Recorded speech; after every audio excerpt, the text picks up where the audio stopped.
If you look at a pyramid from the bottom, you'll see a square, and if you look at it from the side, you'll see a triangle. This difference in perception is due to the point of view, also called perspective, or as artists like to call it so affectionately, their worst nightmare. Perspective is the art of representing three-dimensional objects on a two-dimensional surface. In other words, it's the illusion of depth and distance created using forms.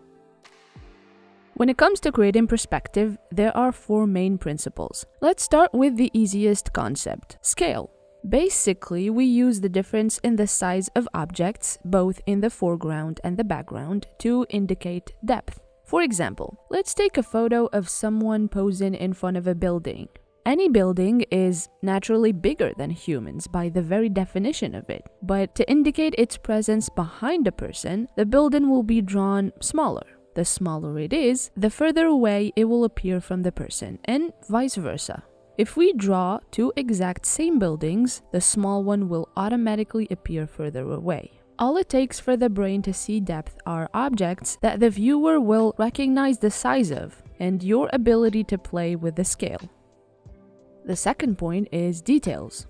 Keeping an artist from adding details would probably be harder than keeping an addict from his drug. We just love details, and every opportunity is it to cram every last bit of things inside any object we draw. For that very reason, creating depth by removing details from the background is a tedious affair, but a necessary one. The further away the objects are, the blurriest they appear. So, one trick to apply on a drawing in the background is to focus on the general form and add very few to no details. But of course, when it comes to the foreground, you can have fun. The third point is overlapping shapes.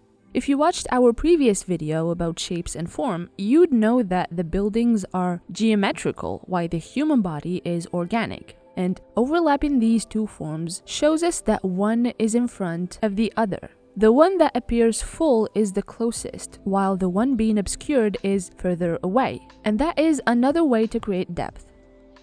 This last point is a famous one and a necessary concept in order to obtain more accurate drawings. Basically, any object that recedes back into space becomes smaller and smaller until the only thing we can see anymore is a point. That point is called vanishing point, and it is where our objects will converge to create the illusion of depth. Now, we still need to learn where to draw that vanishing point, and if we need more than just one. The horizon line is our next clue to build that much needed depth.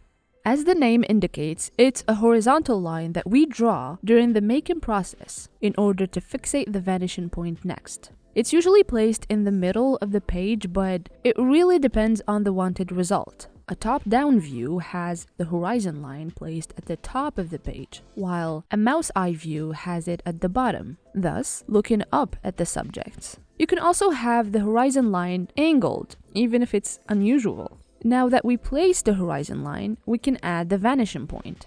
The thing is, adding only one will allow us to see one side of the object we're drawing, and that's called one-point perspective. Adding a second point located within the horizon line will allow us to draw another side of the object, and that would be a two-point perspective.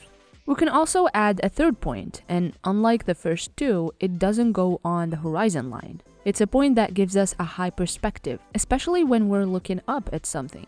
Convergent lines are construction lines that start from our flat surface and go toward the vanishing point, thus defining accurately where to draw different sides of the object.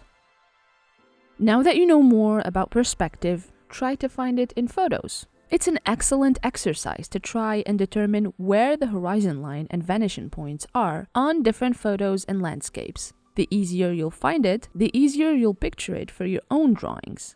Let us know in the comments about your struggles and tips for perspective. If you enjoyed this video, don't forget to like, subscribe, and click on the bell to get notifications on our latest videos. With that being said, thank you for watching as always, and see you next time.